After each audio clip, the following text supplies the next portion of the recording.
வணக்கம். இத்துடன் இந்தியாவின் reserve bank governor Sanjay Malhotra அவர்கள் புதிதாக பொறுப்பேற்றுள்ளார்.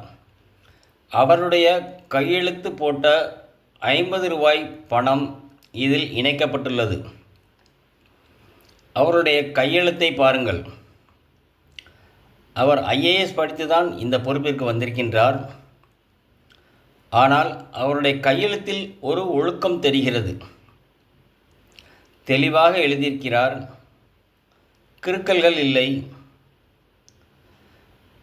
தேவையில்லாத குளறுபடி போன்ற கையெழுத்தும் இல்லை.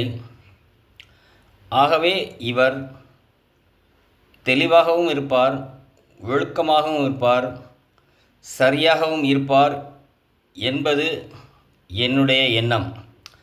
இதுபோன்று அரசியலில் நல்ல கையெழுத்து உள்ளவர்கள் பற்றி அடுத்து நான் தெரியப்படுத்துகிறேன்.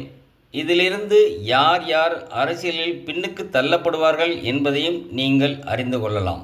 நன்றி.